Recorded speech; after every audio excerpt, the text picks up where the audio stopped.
Le Covid-19, c'est une maladie qu'on connaît, qu'on peut dire grave, et surtout pour les gens vulnérables. Et nous savons que parmi les gens les plus vulnérables qu'on connaît, ce sont les patients en dialyse. Parce que ce sont des patients qui ont beaucoup de maladies, en général.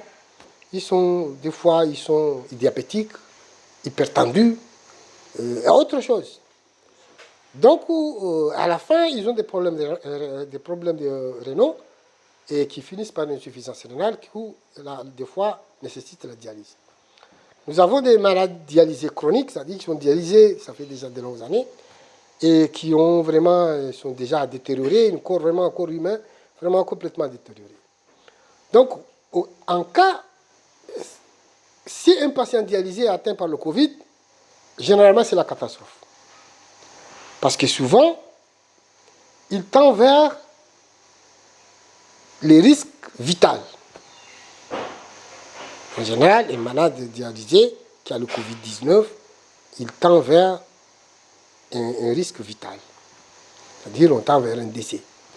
Donc, c'est trop compliqué. Donc, pour prendre en charge ces gens, notre protocole est divisé en 2 ou 3 parties. Parce que nous avons un protocole spécifique pour les dialysés. Donc, la première partie, c'est de se protéger, de prévenir d'être contaminé. Ça, on insiste trop sur nos malades, sur les gardes-malades, les gens qui accompagnent les malades vers la dialyse, au centre de dialyse. On les sensibilise correctement pour bien se protéger, à ne pas être contaminés. Et si par hasard, ils sont contaminés ou ils sentent un signe de contamination, qu'ils nous appellent avant de venir au centre de dialyse. Parce que s'ils sont contaminés, ils vont contaminer les autres ici. Donc, qu'ils nous appellent, qu'ils nous alertent que moi j'ai la fièvre, j'ai l'air tout, j'ai pas ça, j'ai ceci. Nous, on essaie de faire le nécessaire pour tester avant qu'ils entrent dans le centre. Donc ça, c'est la première partie. C'est d'éviter la contamination des malades dialysés. Entre-temps, dans la même partie, c'est d'éviter la contamination du personnel. Donc, il faut des moyens, il faut que les gens utilisent les masques, il faut que les gens utilisent les gels, c'est-à-dire les moyens de barrière pour le Covid-19, il faut que le personnel soit utilisé. Parce qu'un personnel atteint, on doit l'isoler. Et isoler un personnel, ça veut dire il y a 4 machines qui vont avoir un problème, parce qu'ils n'auront pas quelqu'un pour s'en occuper. Donc, nous, on tient compte à notre personnel, d'autant plus que notre personnel, c'est un personnel très, très réduit, très restreint. On n'a pas assez beaucoup de gens qui savent manipuler une machine de dialyse. Donc, le peu de gens qu'on a, on devrait vraiment les utiliser. Voilà, ça, c'est la première partie. La deuxième partie, c'est quand la personne est déjà Covid, il doit être dialysé. Là, en général, les malades Covid-19 qu'on devrait dialyser, nous, on conseille d'être hospitalisés, particulièrement à Samba. Même s'ils ne sont pas sous respiration, à machine respiratoire, mais on les conseille d'être hospitalisés pour éviter une aggravation. Donc ces gens-là, on est obligé de les dialyser. Bon, pour les dialyser, on doit les dialyser en isolement. Donc, on a 2 choses. Soit on les met dans une salle vraiment isolée, et au moment où tout le monde est là, on est dans une salle isolée, soit on fait tous les séances de dialyse de la journée, et à ce temps-là, on amène la personne de Samba pour venir dialyser ici. Après, on le fait revenir à Samba, et on désinfecte la salle. C'est ça ce que nous avons préconisé. Nous préconisons toujours, depuis que le Covid arrive, quand on a un malade qui est dialysé et qui doit être à Samba, on le laisse à Samba, on termine toutes les séances de la journée, et après, on va à Samba, on le prend, on le dialyse, on désinfecte la salle, on refait le patient à Samba. C'est comme ça que ça se passe sur la prise en charge. Donc, on est toujours en collaboration avec les gens qui se trouvent à Samba sur la collaboration avec ces patients. Donc, les moyens vraiment sont limités, mais il faut travailler avec les moyens existants. On ne peut pas dire, bon, les moyens sont limités, on arrête, bon, les gens vont mourir. Mais si les gens meurent, si les malades meurent, nous, on n'aura pas de quoi faire demain. Parce que c'est une maladie vulnérable. S'imagine si on a une trentaine, une quarantaine de patients, on perd une vingtaine, une trentaine. On n'aura pas de quoi faire là, dans la journée. Parce que nous, notre rôle, c'est que les patients vivent longtemps. Ça, c'est notre objectif principal. Puisque la plupart des patients, en fait, la quasi-totalité des patients qui font la dialyse à longue durée, ce sont des patients qui ne se guérissent jamais. Ils ne se guérissent jamais, à moins qu'ils aient une greffe rénale. Mais s'ils font la dialyse, donc notre objectif, c'est de voir le patient vivre longtemps. Donc nous, on doit travailler avec les moyens existants. Les moyens existants, les moyens qui existent, on essaie de les gérer.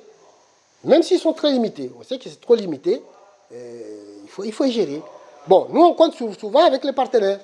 On compte avec les partenaires parce que nous avons des partenaires. Avec ça, il y a des partenaires.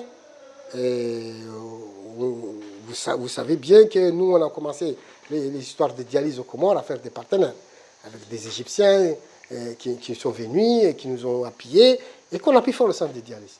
Après un certain temps, ils se sont retirés ou ils ont eu des difficultés. Mais il y a d'autres partenaires qui sont arrivés. Puisqu'ils sont venus, ils ont vu qu'on travaille sérieusement. Ils sont venus comme les Émirats, nous avons le partenaire des Émirats arabes unis, qui sont venus nous appuyer. Depuis, ça fait déjà plus de beaucoup d'années. Ça fait depuis 2014, comme ça, là. Ils sont là, ils nous appuient toujours. Donc, ils nous appuient sur des consommables, des machines, des dialyses. Même là, dernièrement, en 2019, ils nous ont envoyé 7 machines de dialyse. Ce qui nous permet maintenant de mieux travailler. Donc, il y a des partenaires comme ça. Donc, nous, on travaille avec ces partenaires. Ils viennent souvent nous voir et ils voient comment nous travaillons. Et nous, on les explique ce que nous faisons, et les doléances, tout ça. Et ils essaient de faire ce qu'ils peuvent faire. Voilà. Ils nous ont promis beaucoup de choses. Ils nous ont promis beaucoup de choses qu'ils arrivent de temps en temps à respecter, à nous donner, par exemple. Et qu'il y a d'autres qui restent, que nous espérons que ça va arriver. Par exemple, ils ont promis qu'ils vont mettre d'autres annexes, d'autres unités d'annexes dans les îles. Et nous, on espère que ça ira bien, Inch'Allah. On se retrouvera un jour sur ça. Bon, donc, avec les histoires de Covid, nous, on compte sur ces partenaires. La première difficulté qu'on rencontre, c'est un Covid qui dialyse, c'est le transport. Au cas où le malade est grave, c'est aggravé.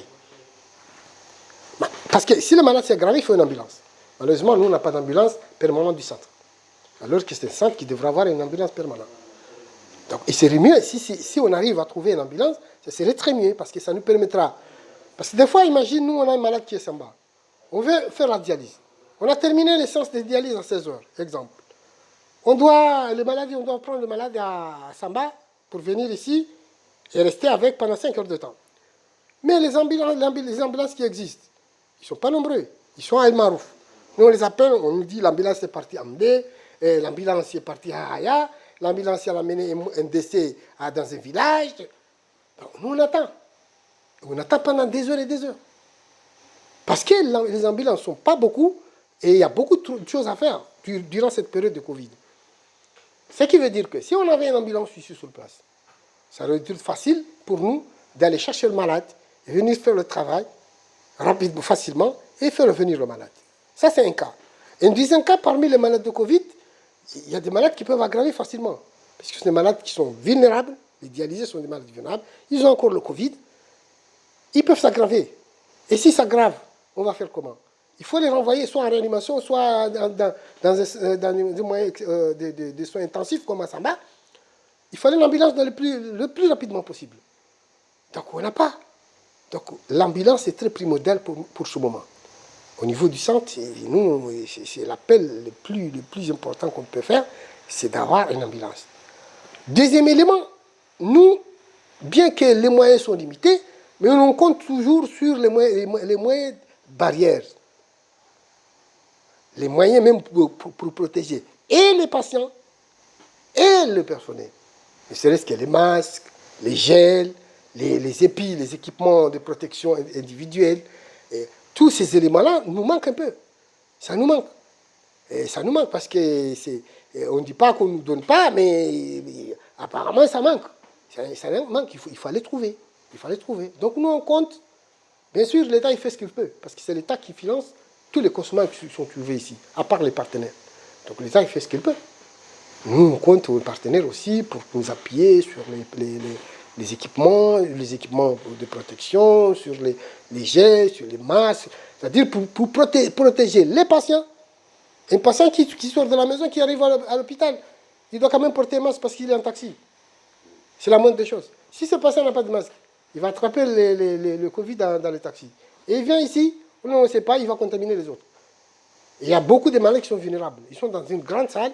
Il y a beaucoup de grandes salles. Ils sont dans des grandes salles. Et on les trouve 4, 5, 6 dans une grande salle. Ils vont se contaminer facilement. Ils vont contaminer le personnel. Et là, on sera dans les catastrophes. Donc voilà l'appel que j'ai fait sur cela. C'est d'abord régler le problème des transports, le transport des malades. Moi, je ne parle pas du transport. C'est autre chose. Ça serait bien s'il y a un autre transport pour le personnel ou pour les malades moins graves. Mais moi, je parle des malades graves, une ambulance. Et les moyens de protection pour que tout le monde soit protégé, et les patients et les malades. Mon dernier mot, c'est que je peux dire que le Covid, c'est quelque chose que chacun doit prendre ça de façon très particulière. Surtout, je vais rappeler un peu sur la histoire de la vaccination, parce que la vaccination,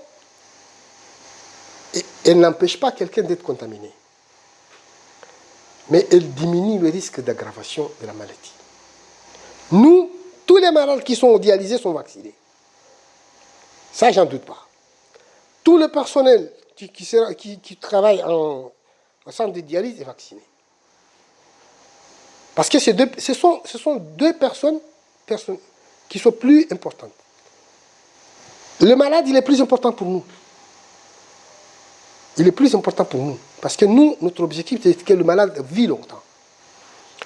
Le personnel, il est important pour nous. Parce qu'un personnel qui manque, c'est beaucoup d'élites qui vont avoir des difficultés pour être surveillés.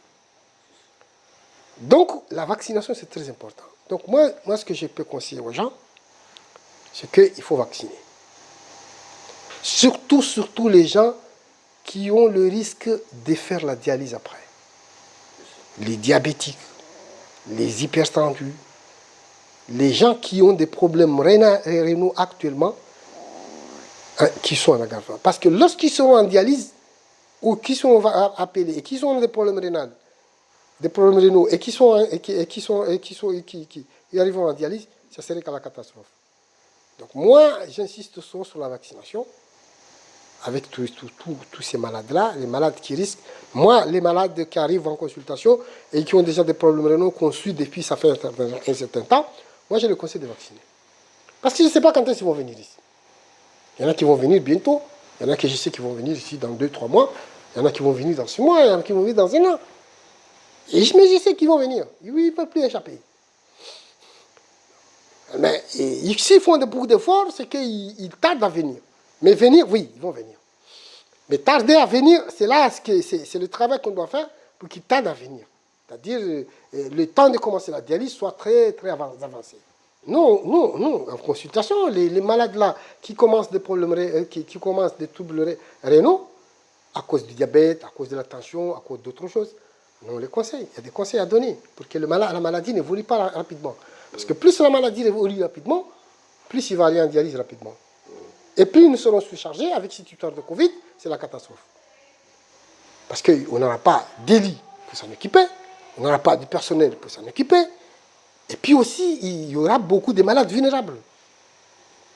Parmi ces conseils Parmi ces conseils qu'on donne aux malades, chacun, on lui donne le conseil. Il y en a qui doivent respecter le régime, il y en a qui doivent prendre le médicament correctement. Parce que le problème, c'est ça, c'est des négligences. Il y en a qui négligent le régime. On leur donne un régime pour éviter l'atteinte rénale. On leur donne des régimes, des médicaments pour éviter l'atteinte rénale. Il y en a qui négligent à la maison, ils font... Mais à la fin, ils se retrouvent là avec la machine de dialyse et ils disent mais vraiment j'aurais dû faire ça, j'aurais dû faire ça. Donc, nous, en terminant mes propos, je peux dire que le Covid-19, avec les dialysés, c'est vraiment un risque énorme. Chaque dialysé ou chaque personne susceptible de faire la dialyse doit vraiment se protéger. Les familles des dialysés doivent se protéger. Parce que quand vous avez quelqu'un dialysé à la maison, sachez bien que vous courez un risque pour lui. Donc vous devrez vous-même vous protéger pour ne pas attraper la maladie, le Covid. Parce que si vous attrapez le Covid à la maison, il y a quelqu'un qui attrape le Covid à la maison, il va contaminer rapidement les malades dialysés. Donc moi, je conseille les accompagnants de malades de vacciner, les malades de vacciner, les accompagnants de malades de se protéger, n'en parlons plus, les malades devraient se protéger.